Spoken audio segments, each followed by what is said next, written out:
Hello Virgo, welcome to the Plaid Sheep Oracle. So your reading, deep, it's deep. We begin with this lovely, the gift card.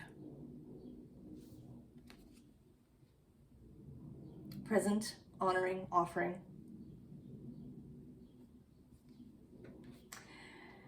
And then the second card that wanted to come out was death.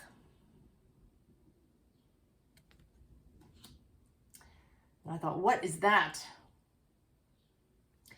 Then there was a third. This Ash Personal Yggdrasil card. And then I sort of began to see. So at the top of this deck, the Avalon deck, when that came out, was birth and rebirth. And the bottom of the Yggdrasil was Gifu, the gift.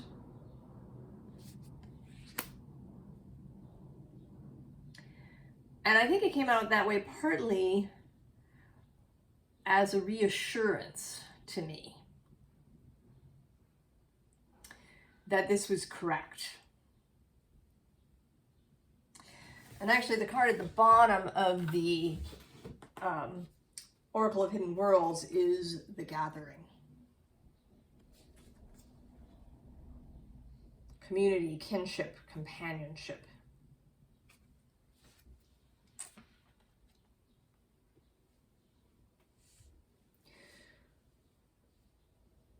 And again, I think partly a message to me that, right, that I am in connection. And that, right, that we all are, and that we are here together.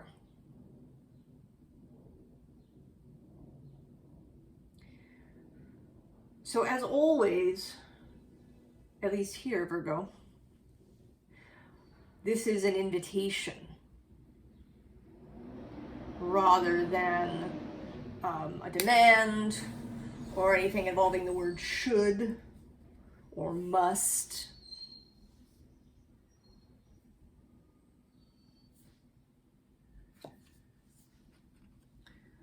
We start with the Chariot. And this is a very moon-filled chariot. And these horses, often the horses in the chariot appear to be moving in opposite directions. That part of the charioteer's work is to bring the horses together. But in this card, they are already together.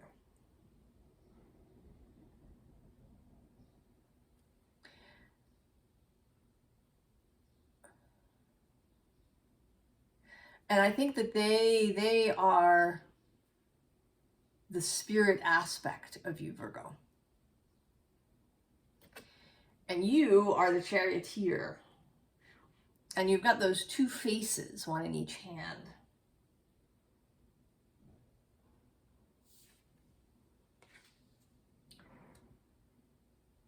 Faces that you have taken off.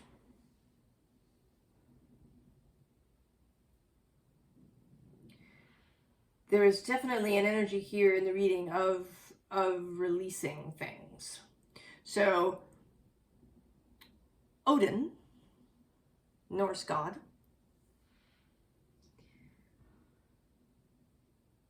gave up one of his eyes and then hung upside down in Yggdrasil, the world tree, so that he might learn the secret of the runes. And this has sometimes been called a death. that he died to one way of being and then came back more fully a god, even though he was missing his eye.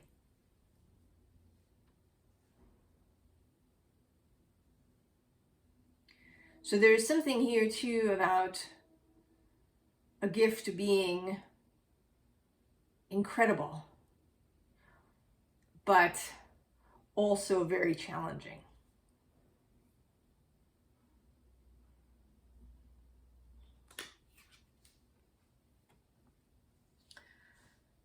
And these counting crows, I think you've been sort of hanging out.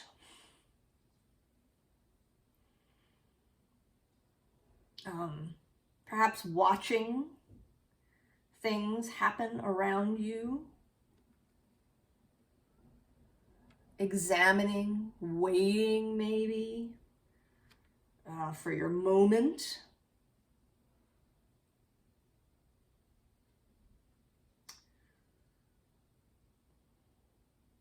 Waiting for a change in energy maybe, or building up your courage, or maybe building up your optimism.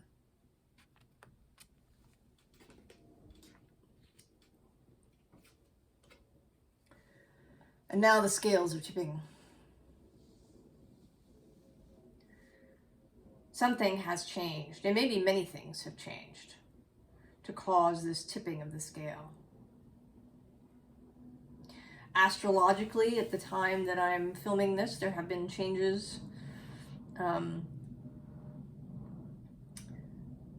Saturn moved into Pisces across the way.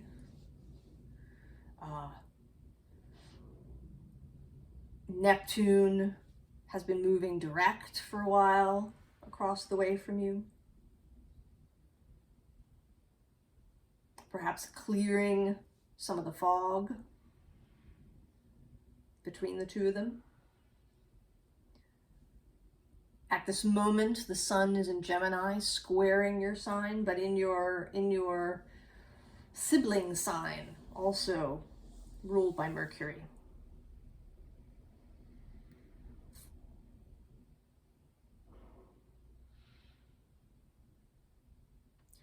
And then there may be personal energy changes, things you've been doing. Practices, changes you've been making in your life. And maybe they've seemed small, but they're having a cumulative effect and tipping the scale. And then right next to that card, we have this Justice card. And this is an interesting Justice because she's two figures. The one in red and the one in white, their arms crossing. And there are scales here between a book and a heart. So the choices of heart and mind, and especially mind in the form of stuff that's written, which is to say traditional knowledge or the knowledge of your community and society versus your heart on the other, and how to balance those. And then there's this stiletto, the knife as a small sword of justice. And over here, there's a hand reaching through a keyhole, wanting to touch. So there may have been many things going on with you, Virgo. Ways that you've been weighing things up. How to do what your heart calls you to do without over-tipping your life. How to reconcile maybe what you've been coming to believe is true with what you were taught.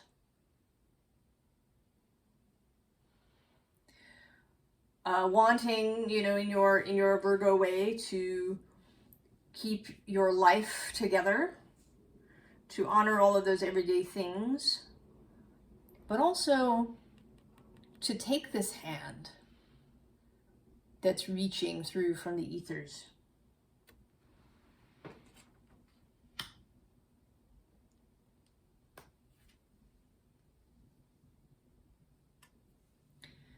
And you may have felt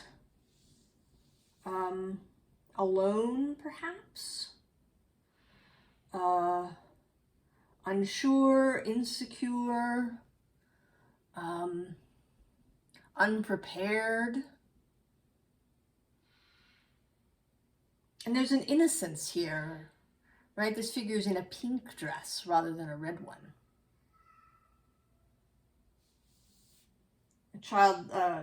A color that we often associate with childhood is pink, with innocence.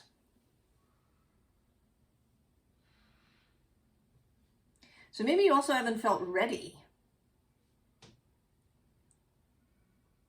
for something that you want, while at the same time, you did want to be seen.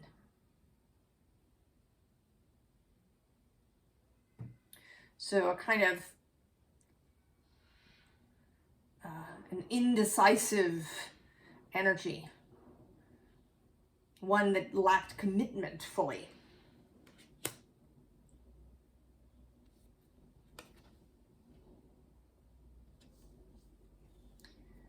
And then this dreamy Page of Cups that those heart's desires. And yet in this card, you know, this deck is sort of filled with these images of duality. This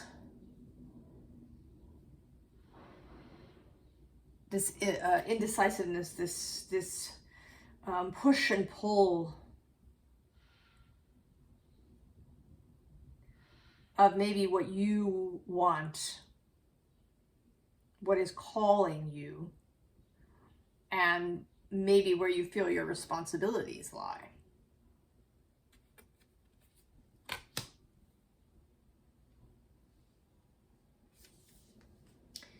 We get this Raccoon card, who has a very hermity aspect to me. I think he's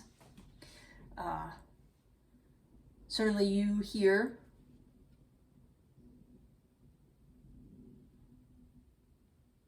And he seems also to be quite young. There's a hesitancy, perhaps, in him today. Apprehension. He's unsure of himself. And underneath him sits the moth.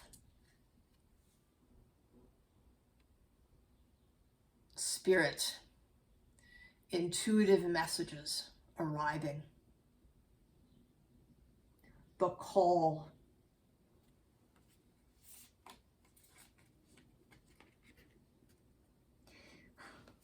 And here is the gift. The gift in its sort of duality.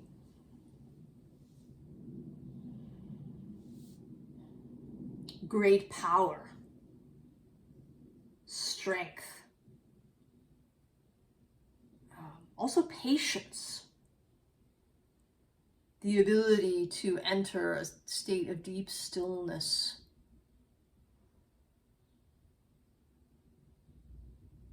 the ability to wait for the right moment, and then to move with speed and decisiveness.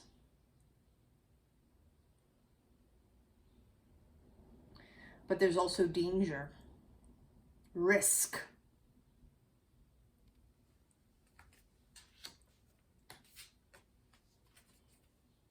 And the unknown, the uncertain, the confusing. That Piscean energy from across the way.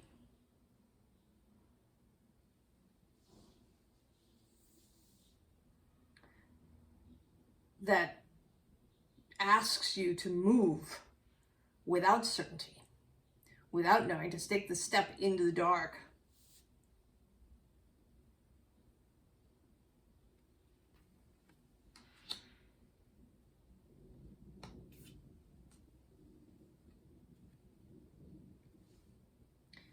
And then there's Three of Wands, which always looks like a portal to me, or actually like a magic mirror in which you can see things. So a scrying mirror, Galadriel's bowl.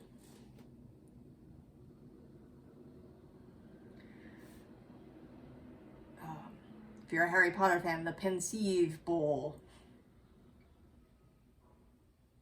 that contains all sorts of things. And they are both wondrous and perhaps horrible. The reality of the world.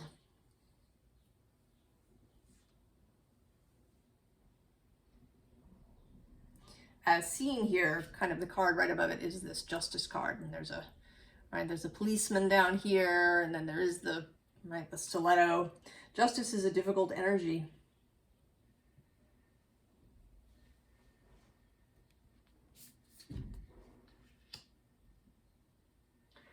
So there is responsibility in the gift.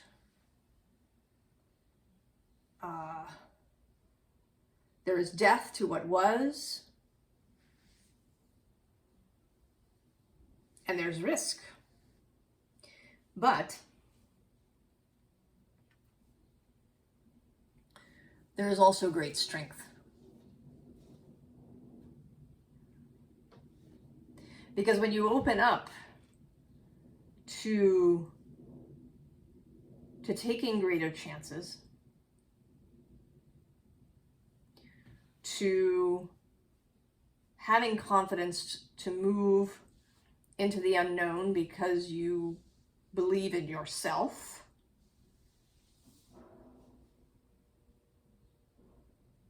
this alignment opens the door to skills, memories, understanding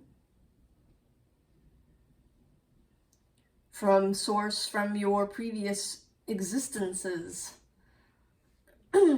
whether they were, as human, as tree, as a being on some other planet somewhere. All of these memories, experiences, wisdom become much more available.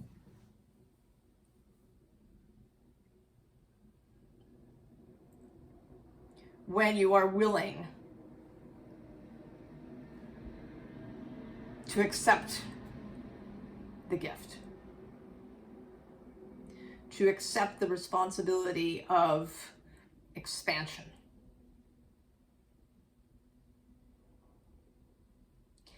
And this is not only, I'm not speaking only to people who, may have an esoteric livelihood, an esoteric vocation. The two things are not separate. We can use this mystical, metaphysical experience, information, wisdom, knowledge for absolute practical things.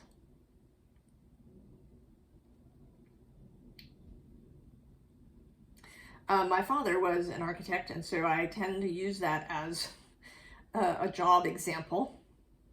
So if you are an architect, to take more risks in how you design something, stepping away from whatever kind of design school you've been living in. If the current trend is towards you know, certain kinds of spaces, saying no.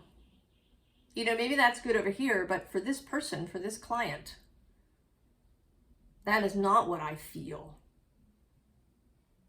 This should be opening yourself. But it is, right, it is still a risk to do something maybe how it hasn't been done before, or in opposition to the current, whatever the current aesthetic is.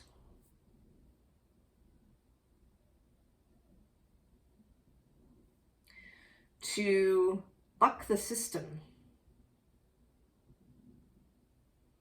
Or not even necessarily to buck the system. The next card that comes out is the Six of Wands. To simply leave the system.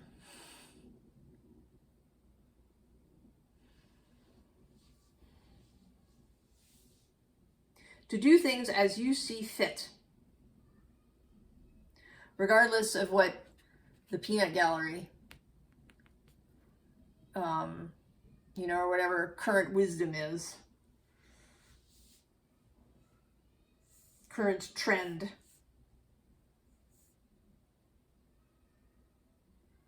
And to not do it in a combative way, but to simply, right, rise above, leave.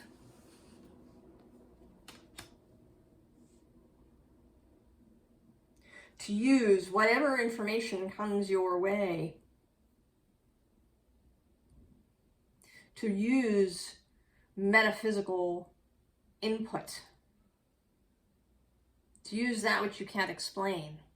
To make choices that you can't explain to other people. With confidence.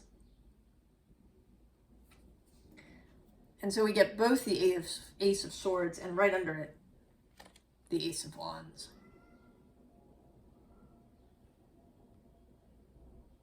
That is takeoff energy. The idea and the inspiration coming out together.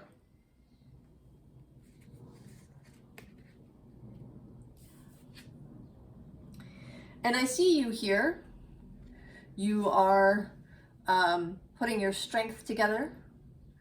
You're getting in line with spirit, gathering your crew, getting together with your fellowship. You're standing on this bridge. And what you see before you is this Ten of Wands. The weight of all of it.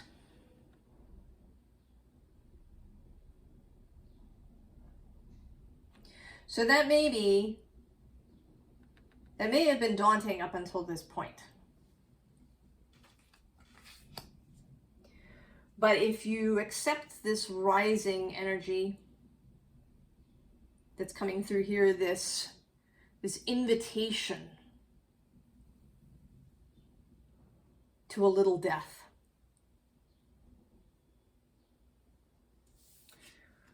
What comes out is the Fool. Exuberance, lightness of being. Right? You and your crew, ready to go. You have bypassed this whole thing. You don't have to beat it down or burn it to the ground or bury it or any of those things. You just have to leave it behind.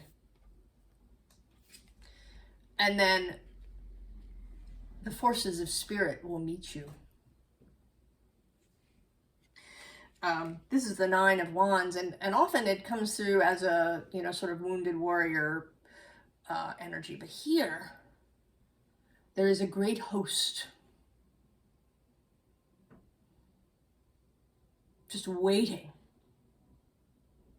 for the signal to move.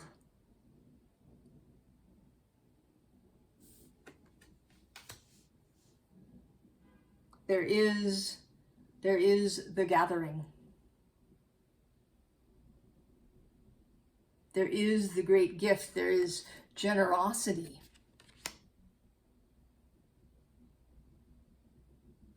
Under this Chariot card is this benevolent world. And then below that, one of my favorite cards, this How Sweet the Hum.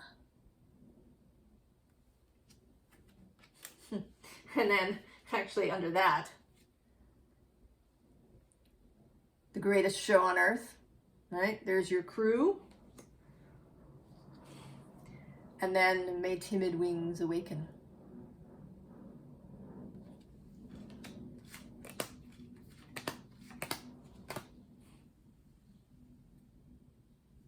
Your crew waits for you to accept the gift fully.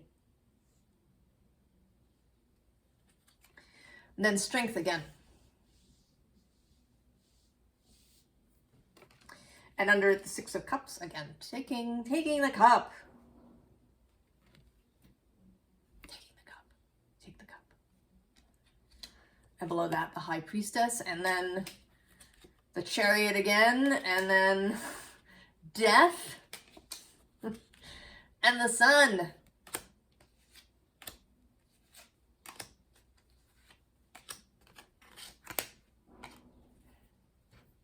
Virgo.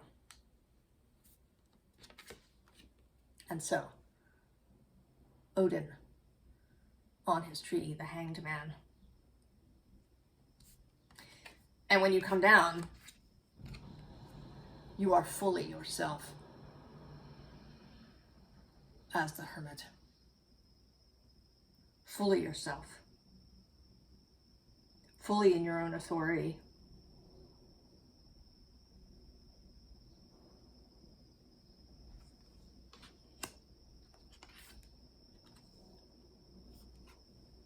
And the Queen of Swords.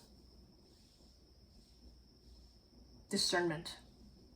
You know, she is traditionally Libra, but I think she works very well as Virgo. With that Mercury dispositor, as dispositor. Virgo is absolutely discernment. Particularity. This, but not that. And not because that group over there said so, but because that's what works for me now. That's what works in this situation. And this is also something that is totally meant to be used in service.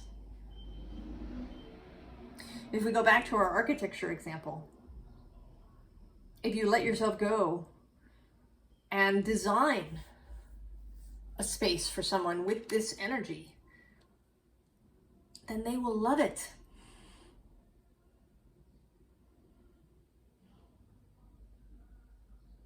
They will be uplifted by it. They will have a space that's, you know, totally suits them.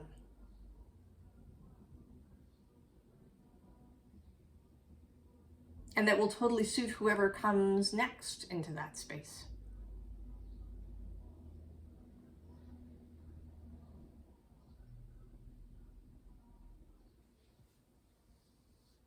So, advice.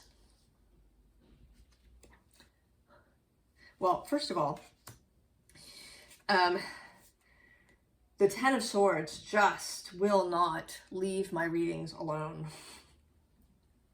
It's here underneath this top card. It is also at the bottom of this deck. It came out in a shuffling.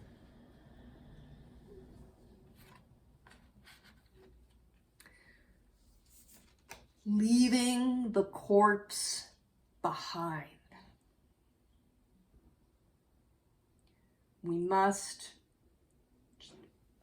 leave the corpse. It's going to decompose, return to the earth, be composted, recycled into new life. But not by us. We have our death, and then birth and rebirth. No autopsy, no funeral, no endless memorial services for what was.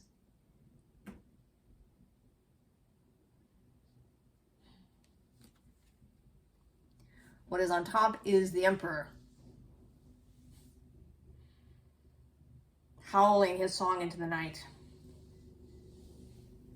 Confidence, power, decisiveness. The two halves of what for me are Aries energy. And the Emperor and the Fool.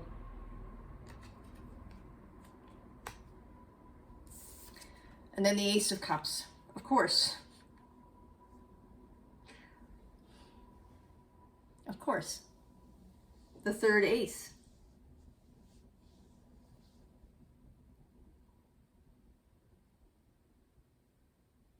Air, fire, and water. And then actually in this card, which is the Three of Wands repeated, but this time with this globe in the middle, a kind of Ace of Pentacles, created through your vision.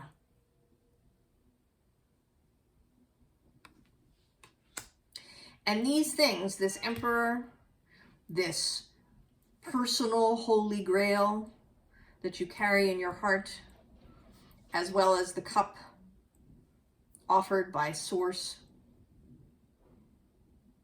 this vision, this is how you deal with the fear that may come in the night.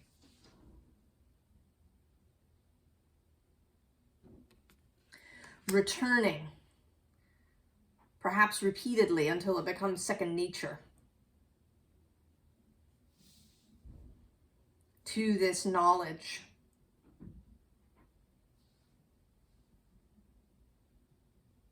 that the gift is for you.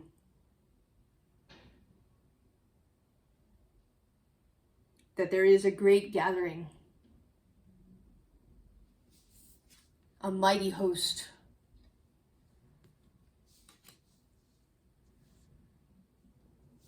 to support you, to give encouragement, to give comfort when you do take a risk.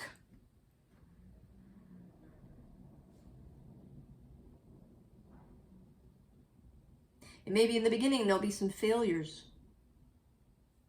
as you learn the real power of the gift, learn to use it. And the gathering is there for you then too.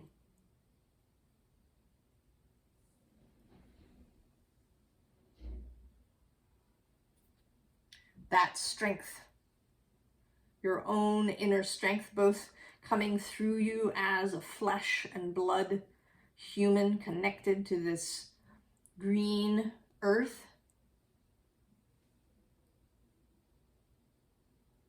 as well as your strength as spirit. The strength that comes to you through Yggdrasil, the world tree, to which you are connected at all times.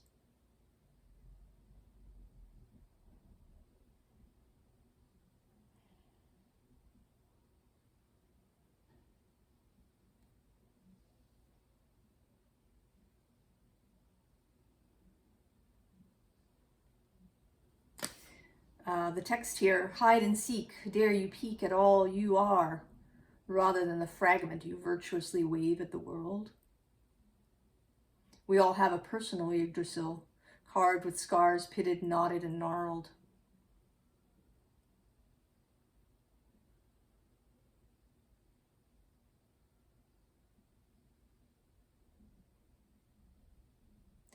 Loki slumbers in all branches. To wake him is to break and tumble from our hidden lives. Loki will push, Loki will flush all your shadows. Are you cool and tough, fool enough to trust his path? So discernment around the trickster. But the trickster, is useful too. showing us what we need to see, training us to trust our own discernment, to trust our own connection to all that is.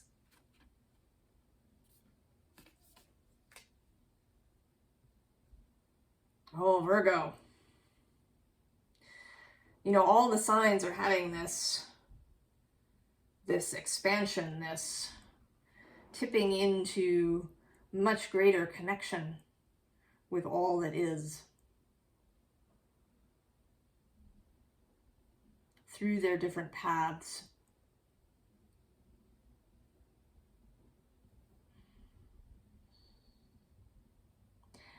I wish you all the very best, Virgo, in your new adventure. I hope you will accept the gift, even though it means a little death and taking risks. I wish you all the very best, Virgo, and I'll see you next time. So long.